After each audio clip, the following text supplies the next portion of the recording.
d'entendre parler de ça. Ça m'a beaucoup ému. Et je sais aussi qu'en science, en tout cas, je sais que la nanoparticule, peu importe la dimension de la particule qui puisse exister, cette particule garde la même dimension que l'univers. La seule possibilité de mieux comprendre dans ces subtilités encore plus profondes, c'est d'être stable. C'est la stabilité ou c'est d'avoir la sagesse ou c'est d'être positif. Parce que si on n'est pas positif, on ne peut pas. Il y aura toujours des nuances de ces particules qu'on ne peut pas saisir. Et déjà, même si on est positif, il y aura toujours des nuances de cette particule qu'on ne saisira pas dans toute sa totalité. Donc on peut aller à tous les niveaux qu'on veut, mais à un moment donné, il y a toujours quelque chose qu'on ne saisira pas. Ça a été toujours comme ça. Là. Dieu a créé la chose comme ça. Il y a une dimension que nul ne peut saisir. Et quelquefois, lorsque vous allez bien regarder, même Dieu lui-même, c'est à certaines dimensions, il y a des aspects qui ne saisit pas. C'est pour ça qu'il décide, tu veux quoi? Donc, cet aspect des nanoparticules m'ont beaucoup intéressé. Et je m'ai aussi dit qu'il y a notre apôtre, Freddy, a posé une question qui m'a beaucoup intéressé. Et j'aimerais, sous le contrôle, si l'on donnait ma part de vision, dit que, en fait, que ce soit la science, que ce soit la spiritualité, aboutit au fait qu'on doit redevenir divin. Donc, tout ce qu'on nous enseigne, l'option originelle, c'est qu'on devient des êtres divins, des êtres dieux, ou alors des êtres qui ont été faits à l'image et qui sont l'émanation même de Dieu. C'est pour ça qu'il y a tous ces enseignements. On va tourner. C'est pour ça qu'il y a tous ces enseignements. Tant que l'homme ne requiert pas, ne comprend pas, qui doit rentrer à son origine, à ses origines, à sa réalité originelle, il y aura toujours des enseignements comme celle-ci. Et nous remercions Dieu parce que ça touche davantage les scientifiques, vu que les scientifiques ont un problème. C'est qu'ils utilisent l'intelligence, l'intellect. Et l'intellect, au départ, est violent. C'est ça le problème. C'est que l'intellect, lui, au départ, il est violent. Alors que la sagesse, accompagnant l'intelligence, la sagesse peut anoblir l'intelligence. Et en cela, aller plus en profondeur, ou plus en largeur, ou plus en hauteur. Et on aura beaucoup plus de connaissances. On a tellement de connaissances qu'on se demanderait si, en tout cas, il y aura beaucoup de connaissances. Je remercie Dieu. Je remercie vraiment la personne qui est venue sur cet aspect. Ça m'a beaucoup intéressé et je ne pouvais pas parler de ce thème sans passer par cette acceptation, par ce fait, par expliquer ma part de vision par rapport à ces nanoparticules. Je vous assure, c'est très important. Très, très important parce que ça nous envoie directement au divin, dans les moindres détails du divin lui-même. Donc c'est très important. L'union dans la force ultime. Le sel de l'union. Il existe des fusions qui souillent l'univers de ceux qui conversent avec la nature. En effet, la polarité initiale et universelle du Verbe a été souillée par des hécatombes et des craintes successives. Qui dit univers dit Dieu. Or, la conscience de l'amour n'existe pas en tout temps. L'homme a brûlé ses éthers dans l'humiliation et dans la stérilité du sens de ses mots. Au commencement, quand l'homme disait, c'est en Yai, au sens aigu de l'univers s'harmonisait en lui. Il disciplinait son coccyx et sa lumière. Malheureusement, des spectres méchants ont pollué son éther au fil des siècles. Le leitmotiv de l'homme est passé de lumière et charité à égalité dans le sens ou à la fatalité. L'univers a subi des secousses qui ont endeuillé sa spontanéité. Le socle de la lumière de l'univers n'a pas été atteint. L'homme n'est plus le ver. L'homme n'est plus la saga de l'intelligence. L'homme a perdu la flûte de l'énergie. Le sel de l'union consiste à vivre le sacré, à s'harmoniser avec le sacré. Je lis et j'explique dans ma façon de comprendre le thème. Nous sommes à la 6e partie de l'union dans la force ultime. Et au grand 11, on dit les sels de l'union. Il existe des fusions qui souillent l'univers de ceux qui conversent avec la nature. Or, ces fusions souillent l'univers de ceux qui souillent ceux qui conversent avec la nature, parfois parce que eux-mêmes, ils ne s'affirment pas dans leur propre nature, ils ne se connaissent pas. Vu que quand tu te connais, à un moment donné, il y a recyclage. À un moment donné, il y a d'abord recyclage, il y a une synchronisation avec ce que tu as à faire. Et au-delà de la synchronisation, il y a la fusion. Mais sauf qu'à chaque fois au niveau du recyclage, généralement, il y a ce qu'on appelle les tests. On va te tester pour savoir si tu as la capacité de faire ce que tu veux faire. Et c'est pour ça que très souvent le chrétien a des difficultés lorsqu'il est face à un problème. Il ne parvient pas à se définir. Or, il faut qu'il se définisse. Qu'est-ce qu'il veut exactement? Quel objectif il a à atteindre? Et lorsqu'il sait ce qu'il veut, il y a donc synchronisation par rapport à ce qu'il veut. Mais pendant la synchronisation chez certaines personnes peut faire même 10 ans. Parce qu'à tout moment, il accuse les autres, il se renferme. Et en se renfermant, il bloque lui-même ses propres possibilités d'avancer. Il dit, Dieu a fait ceci, mais dans tous les cas, il bloque lui-même ses propres possibilités. Et pendant qu'il bloque maintenant ses propres possibilités, les ions qui peuvent donc être un aspect de la nature, un aspect involontaire, même de nos ancêtres, le rattrape. Et il est bloqué, il est calé sur place. Donc il faut savoir qu'à chaque moment, il doit avoir quelques petits tests lorsqu'on veut passer d'une dimension à l'autre, ou d'un niveau de vie à l'autre. Parce que si ce n'est pas dur, si tu ne connais pas la vie dure, il y a de fortes chances que si on te met dans l'opulence une fois, il y a de fortes chances que tu n'y comprennes rien du tout. Et à la fin de la vie, tu deviens pauvre. Alors que la recherche devrait aller chrétienne de façon progressive. Et que vers la fin, tu aies les possibilités de vivre mieux. Vu qu'on a dit que tu dois préparer tes vieux jours. Ben, il y a combien donc qui préparent les vieux jours? C'est ça la difficulté, puisque à un moment donné, tout le monde est bloqué. Et la nature n'est plus elle-même. Et dans tes vieux jours, ce que tu as fait te rattrape. Et la nature te ferme les portes. Pourtant, ce n'est pas ce qui était prévu au départ. En effet, la polarité initiale et universelle du verbe a été souillée par des hécatombes et des craintes excessives.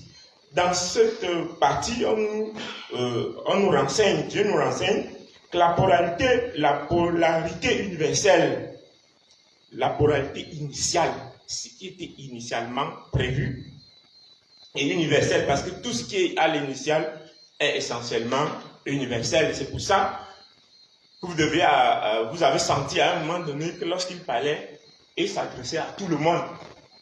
On n'a pas dit qu'on s'adresse je ne sais pas, aux Camerounais, aux Blancs, aux ceci, aux cela. On s'attête à tout le monde, puisqu'au départ, au fond, nous sommes tous, je ne dirais pas égaux, mais nous sommes tous dans l'équité, nous valons tous quelque chose. Et lorsqu'on parle, même celui qui ne comprend pas, il vaut quelque chose. C'est juste qu'il ne sait pas encore dans quelle dimension il a une valeur intrinsèque. Il ne sait pas encore comment mettre en exergue sa valeur intrinsèque, mais il vaut quelque chose. Et c'est pour ça que moi, le système éducatif, à un moment donné, je le dis devant Dieu, m'a un peu révolté. Parce qu'on donne 0 à quelqu'un alors qu'il a dit quelque chose. Au moins, vous pouvez noter ce qu'il a dit.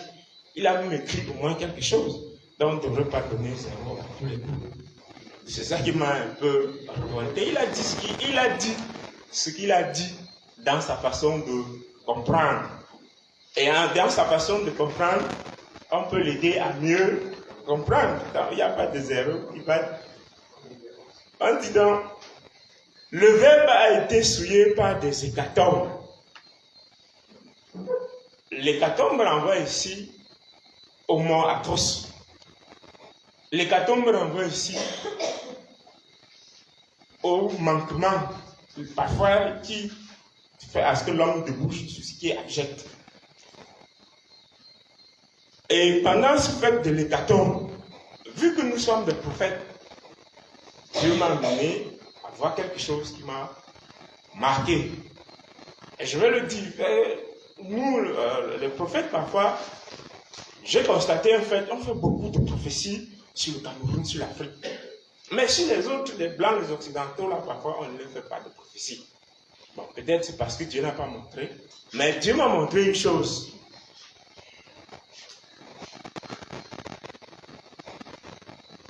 Le continent américain souffre parce qu'il y a eu de l'injustice. Moi, je parle vraiment, moi, en tant que prophète, sous le contrôle de Dieu.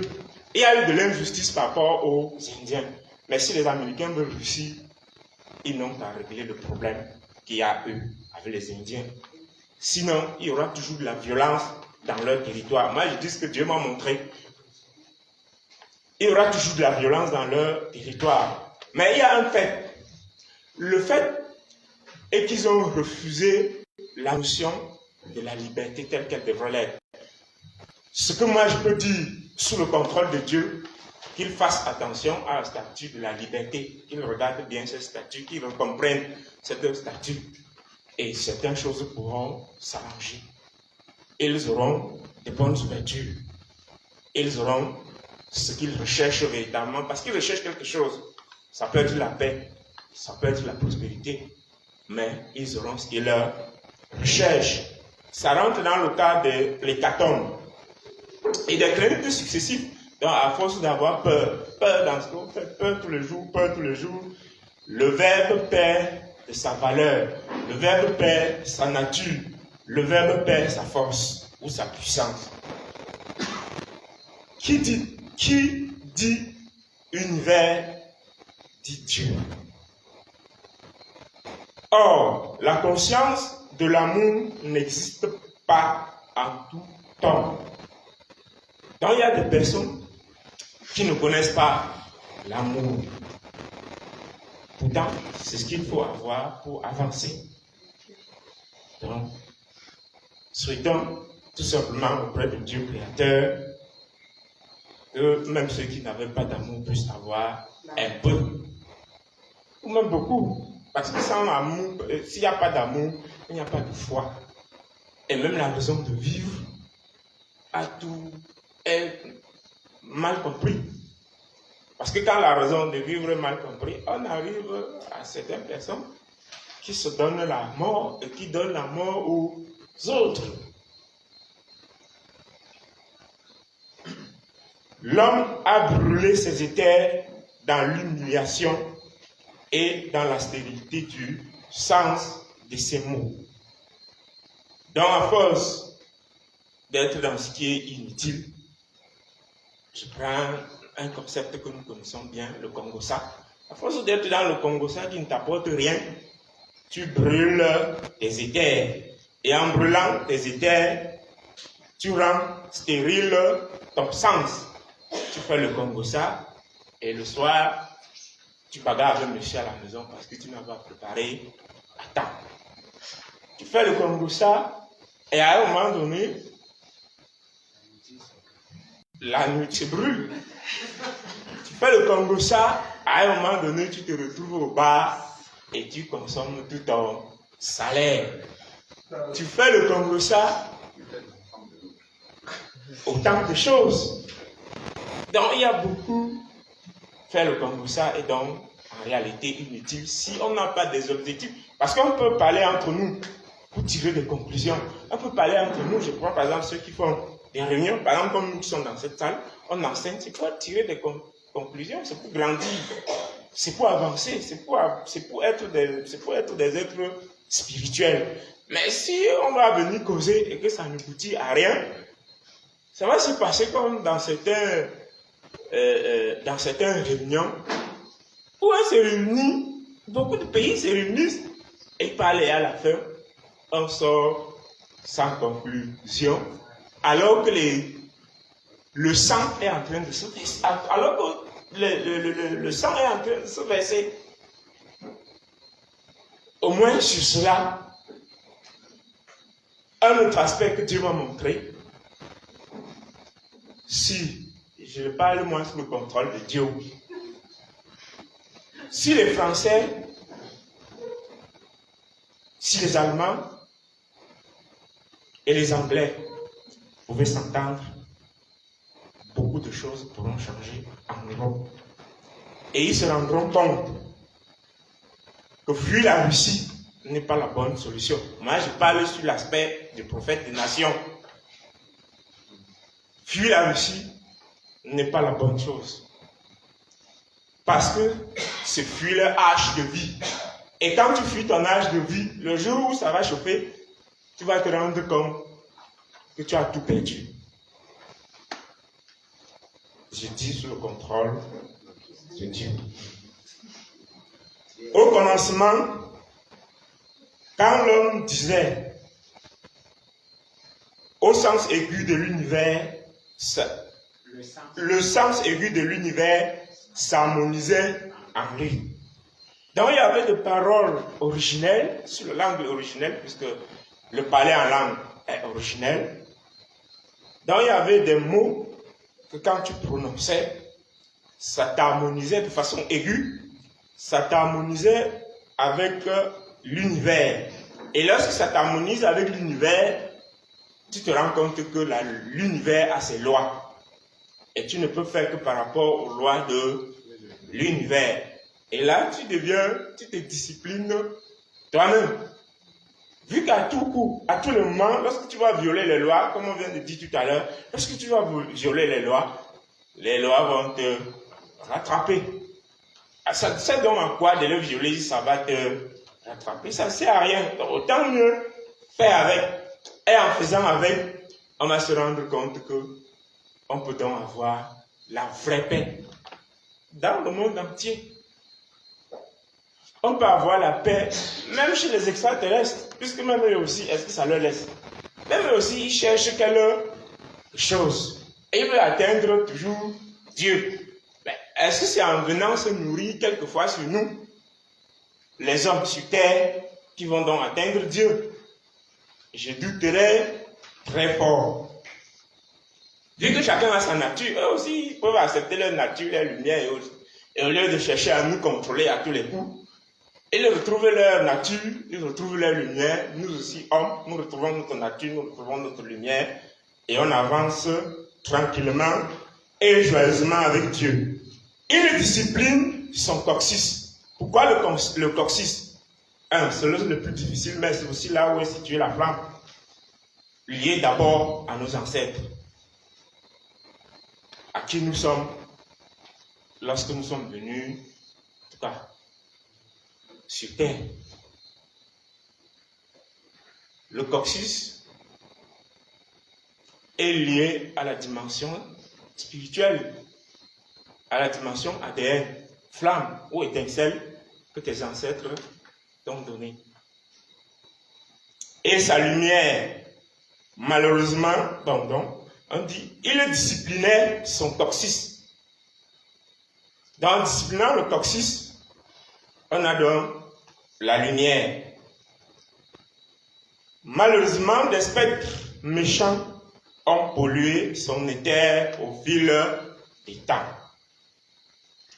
Le spectre ici sont parfois des formes de pensée qui n'aboutissent à rien. C'est aussi ça, le spectre. Parce que le spectre, là, parfois, c'est toi qui le génère et après, il faut qu'il se nourrit sur toi. C'est toi qui es son maître. Mais tant qu'il ne peut pas se nourrir, il va se retourner à la source. Donc, il vaut mieux réorganiser nos pensées. Et c'est pour ça que même Dieu nous conseille de se remettre en cause de façon quotidienne. Parce qu'en se remettant en cause, on a donc les possibilités de détruire les spectres que nous formons. Et qu'après, nous allons nourrir. Ça, c'est à toutes les dimensions. Que ce soit nous dans cette salle, que ce soit celui qui nous écoute, que ce soit une nation. Au fur et à mesure qu'il y a beaucoup de personnes dans une nation qui pensent bizarrement et qui n'ont pas d'objectif à atteindre, ça crée des spectres qu'il faut nourrir après. Et ces spectres-là, supposons que à la dimension d'une nation, si on ne peut pas nourrir ce spectre, le spectre, lui, il se nourrit lui-même. Conséquence, la famine. Conséquence, les blocages. Conséquence, les voiles et tout ce qu'on peut avoir.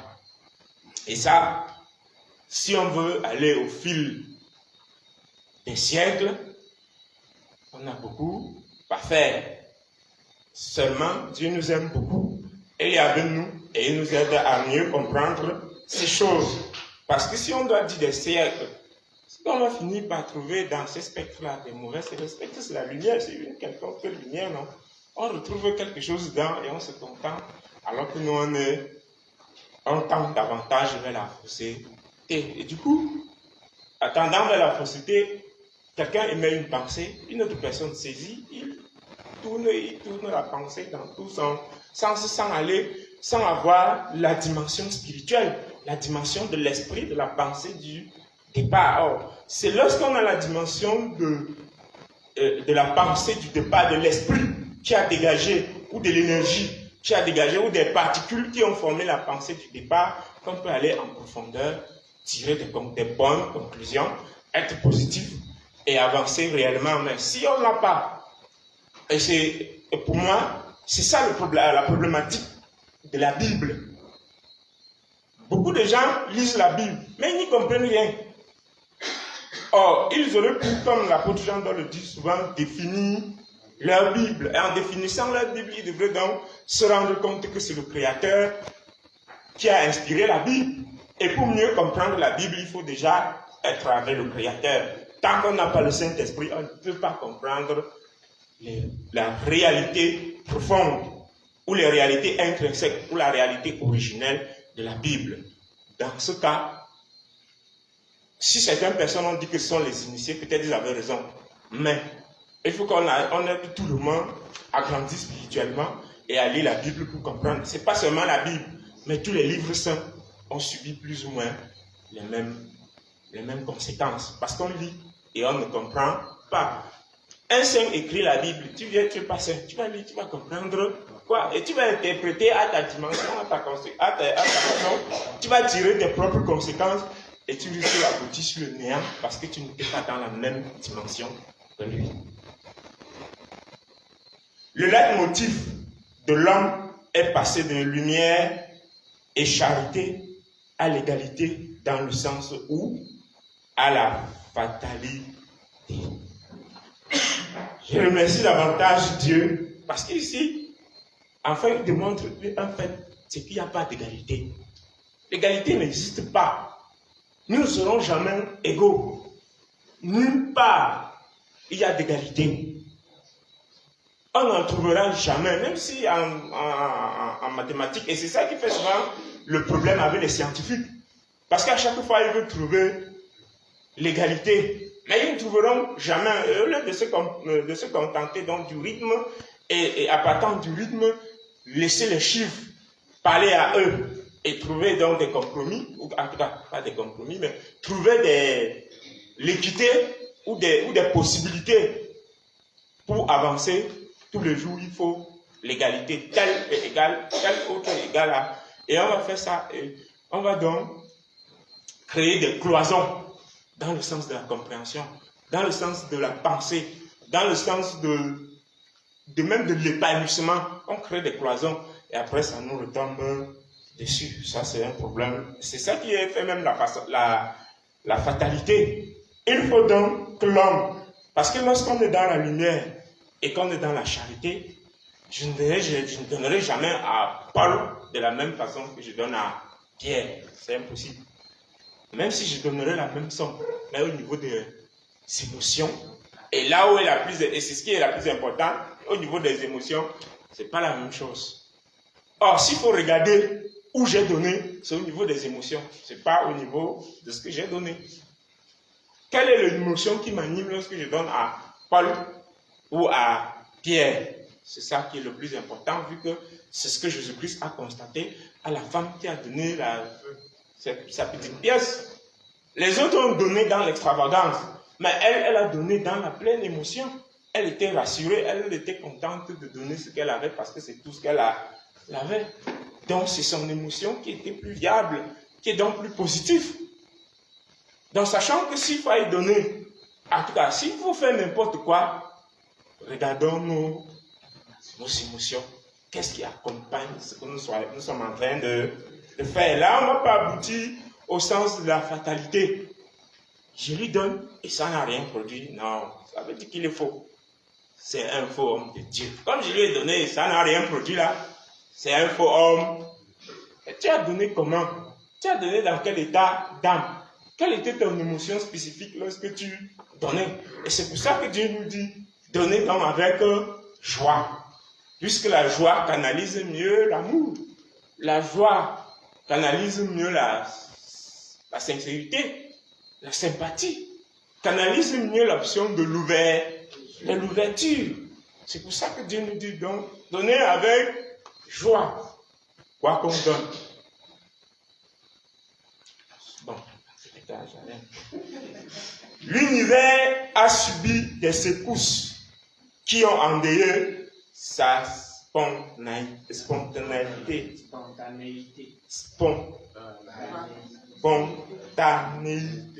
Vous allez m'excuser parce que ça va vite. On dit que oui. L'univers a subi des secousses qui ont endeuillé sa spontanéité. Donc, l'homme, parce qu'on parle de l'univers, mais on a dit que l'homme aussi est un univers à miniature. Même les nanoparticules, ils ont leur univers. Mais on a endeuillé parce que, en tout cas, on a perdu la spontanéité parce qu'on a endeuillé, pleuré. Hein. Endeuillé, c'est pleurer. Et c'est ce que vous allez m'excuser, mais c'est ce que le chrétien fait tous les jours. Il est devant une situation. Au lieu de se décider avec Dieu auquel il a cru réellement, il commence à dire, pardon, Dieu m'a oublié. Et il engage le deuil. C'est un pleur même. Et il pleure jusqu'à les larmes coulent. Alors que Dieu lui a donné toutes les possibilités d'être avec lui, de poser l'action qu'il faut. Tu es face à une situation, qu'est-ce qu'il faut faire? Au lieu de pleurer. Et nos mamans, bon, parfois aussi sont un peu champions sur ça. L'enfant est un peu délinquant. Au lieu de se poser la question, mais est-ce que ce n'est pas la période pubertaire de l'enfant? La mère commence le deuil. Et quand elle commence le deuil, malheureusement, elle passe par ci. Mon enfant a fait ceci, mon enfant a fait cela, sans savoir qu'elle est en train de livrer son enfant entre les mains. Je ne sais pas où c'est des sorciers, où c'est des vampires, où c'est quoi, mais elle livre elle-même son enfant. Et quand le retour lui rattrape à la maison, le voisin ou la voisine vient initier son enfant, voyant la possibilité la plus puissante, en fait, voyant les possibilités de l'enfant à s'épanouir.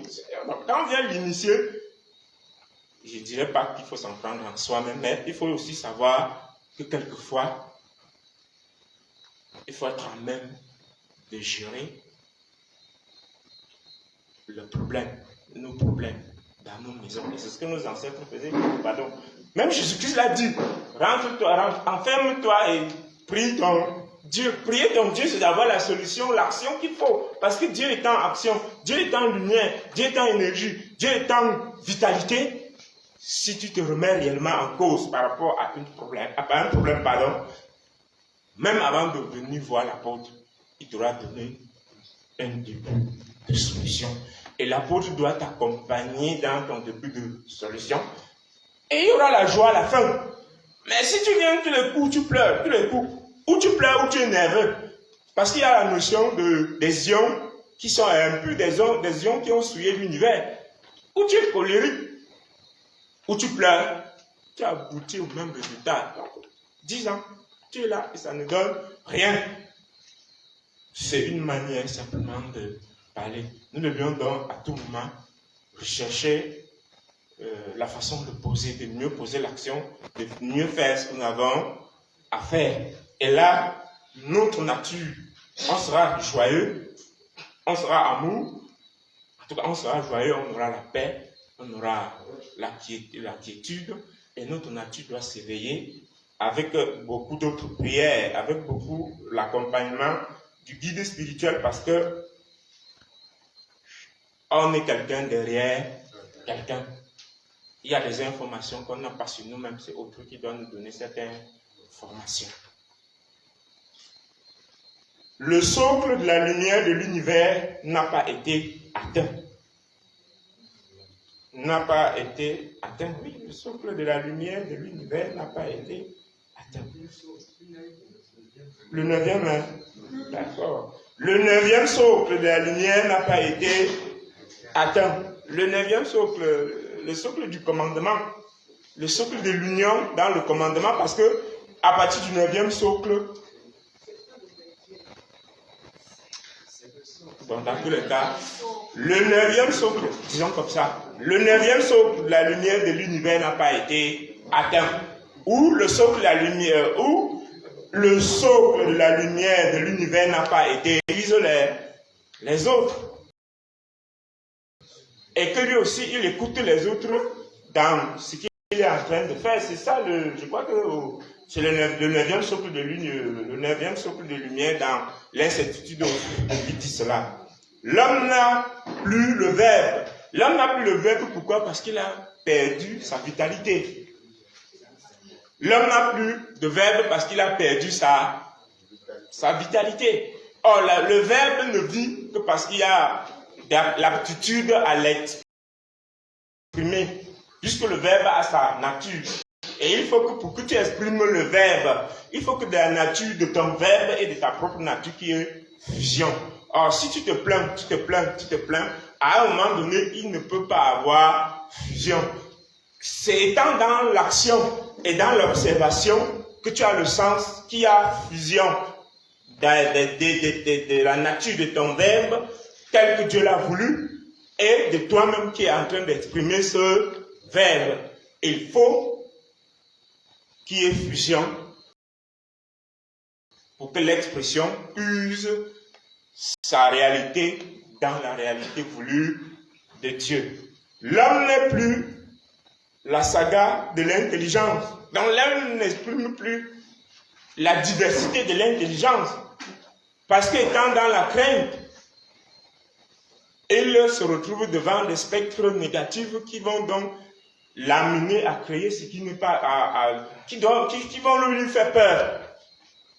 Et en lui faisant peur, il n'aboutit plus, il n'a plus la mesure de son intelligence. Il n'a même plus la capacité d'aller vers l'autre pour partager son sens intellectuel avec l'autre pour aboutir à quelque chose de suffisamment grand, de suffisamment beau, de génial.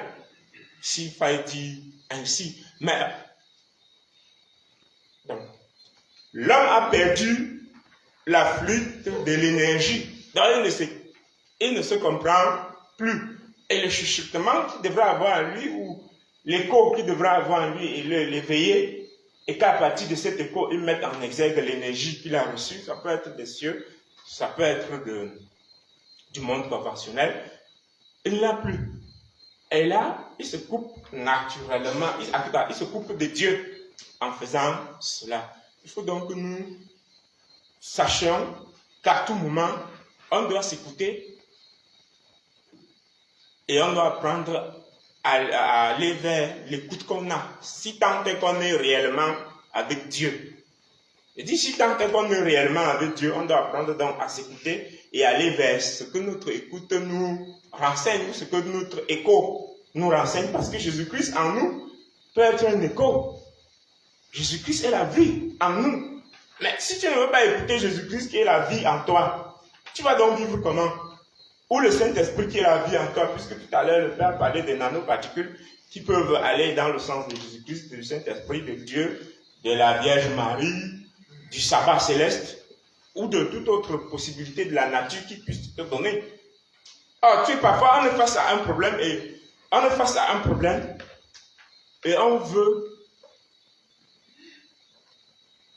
ne veut même pas s'écouter pour gérer le problème. Je prends le cas, si on pleure par exemple, si on dit Jésus-Christ m'a abandonné, tu es chrétien, tu vas à l'église tous les dimanches, tous les jours. Mais à la moindre occasion, tu dis Jésus-Christ m'a abandonné. C'est lui qui t'a dit qu'il t'a abandonné. Non. Mais ressaisis-toi pour faire le repris. Remets-toi en cause. Écoute-toi. Et ta propre nature liée à Jésus-Christ va te dire que voici ce que tu vas faire. Si c'est le fait d'aller vers ton guide, il va te dire d'aller vers ton guide et tu vas aller, avant d'arriver, tu es prêt. Parce que tu veux dire, de ta maison, tu te serais déjà bien préparé. Vu que tu as mûri la pensée, vu que tu as donné à ton âme la force nécessaire d'aller vers le guide pour prendre du nectar qu'il te donnera. Et ça, c'est dans tous les plans, même le scientifique peut avoir toujours ce ressaisissement. Sauf que généralement aussi, ce qui dérange avec le scientifique, c'est que lui, il est dans la va-vite parce qu'on lui impose. Il y a la notion de l'industrialisation. Il faut qu'il sorte vite quelque chose pour que ceci, cela, pour que ceci, cela. Et on se retrouve avec la 5G et bien d'autres programmes qui parfois vont à la contre-nature de l'homme. On peut aller à 5G, mais à condition qu'on ait le saisissement de Dieu, qu'on se laisse accompagner par Dieu et qu'on soit positif. Parce que si on est négatif, ça doit toujours nous apporter des choses qui vont créer des lourdeurs. Lourdeurs, il faut des antennes, il faut planter des antennes, ça crée des lourdeurs. Alors que Dieu, lui, dans le monde de la pensée, il va plus vite que le son et la lumière. Le temps de penser, la cible de ce pourquoi tu as pensé est déjà touchée. Je dis le temps de penser dans la vitalité des particules originelles. Le temps de penser, ce pourquoi tu as commencé à penser, est déjà touché. Avant même que la personne arrive devant toi, elle est déjà touchée. Quand elle s'assoit devant toi, si c'est le cas que tu dois te défouler, ta nature alerte ta lumière et tu te défoules, mais étant positif. Et la personne repart avec sa solution. Mais si c'est la qualité que tu vas passer à autrui, tu vas traîner jusqu'au jour où tu vas comprendre qu'il faut passer à autrui. Mais lorsque tu es dans le bon saisissement, tu passes à autrui, tu sais que ça, ce n'est pas pour moi. Donc, c'est à peu près de cette façon que j'ai compris. On dit, le sel de l'union consiste à vivre le sacré, à s'harmoniser avec Dieu. Donc, pour être important dans tout ce que nous faisons, nous sommes en train de faire, il faut s'harmoniser avec Dieu. Il faut être dans le sacré. Et le sacré est ce qui est pur. Le sacré est ce qui est saint. Le sacré est ce qui vient de Dieu. Amen.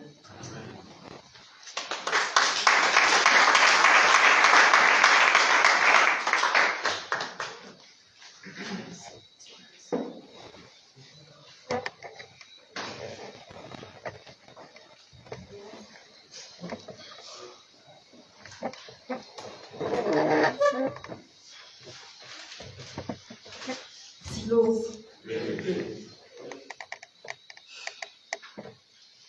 Que l'amour dans l'absolu soit. Que l'amour dans l'absolu soit. Apôtre Jean d'Or, le Seigneur Jésus-Christ de Nazareth, le Saint-Esprit, Melchisédek, toute la cour céleste sont témoins et présents.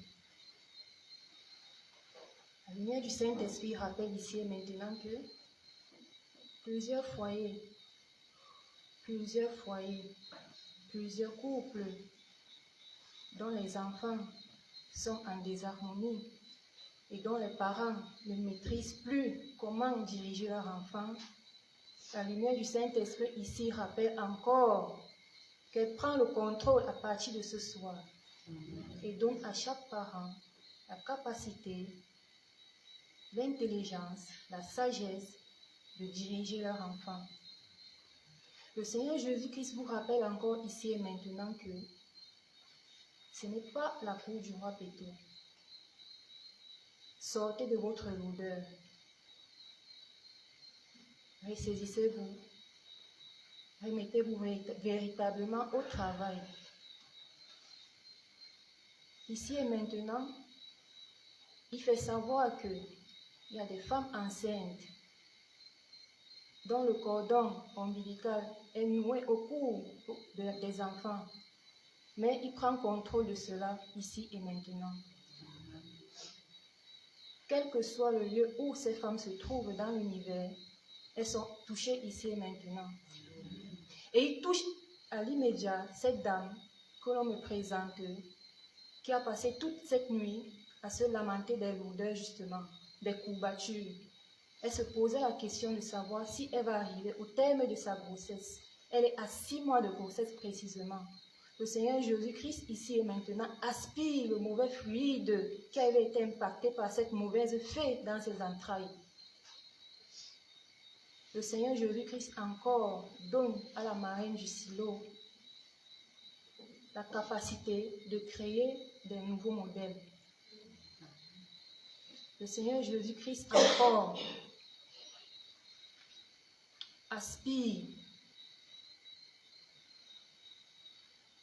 toute paresse, toute maladie, toute personne souffrant de mal d'estomac, de maladie cardiaque, de ceinture rénale, de prostatite. Cela est restauré au nom puissant du Seigneur Jésus-Christ de Nazareth. La lumière du Saint-Esprit se charge de vos finances. La Sainte Vierge Marie vous rappelle qu'elle est au contrôle de la situation. Travaillons avec acharnement.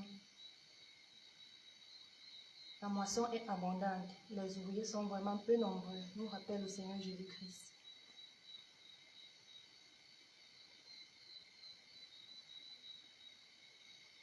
Ici et maintenant, la lumière du Saint-Esprit touche les pieds de chacun de nous ici. Il y a des personnes dans ces salles qui ont des problèmes de pieds, qui ont véritablement des problèmes de pieds, et certains ne sont même pas dans cette salle. Quel que soit le lieu où ces personnes se trouvent, elles sont localisées par la flamme de la guérison pluridimensionnelle. Recevez dans vos maisons la paix, dit le Seigneur Jésus-Christ de Nazareth. Recevez dans vos familles la paix.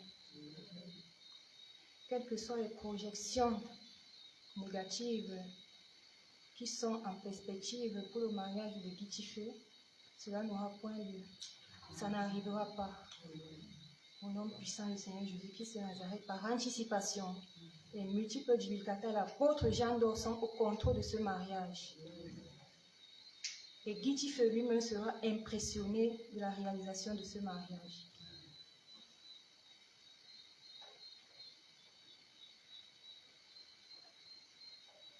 On me rappelle encore ici qu'il y a dans les familles des personnes qui ont le mal de poumon. quel que soit le membre de la famille qui souffre de ce mal de poumon, que tu sois internaute, que tu sois dans cette salle, juste de l'eau, Yal, tu reçois la guérison ici et maintenant. Et avec foi, tu reçois la guérison. Recevez au nom puissant du Seigneur Jésus-Christ la paix. Le Seigneur Jésus-Christ rappelle encore que il est un Dieu d'ordre. Il est un Dieu d'ordre. Sortez de votre lourdeur. Recevez sa paix, recevez l'harmonie, recevez l'équilibre. Merci et Amen.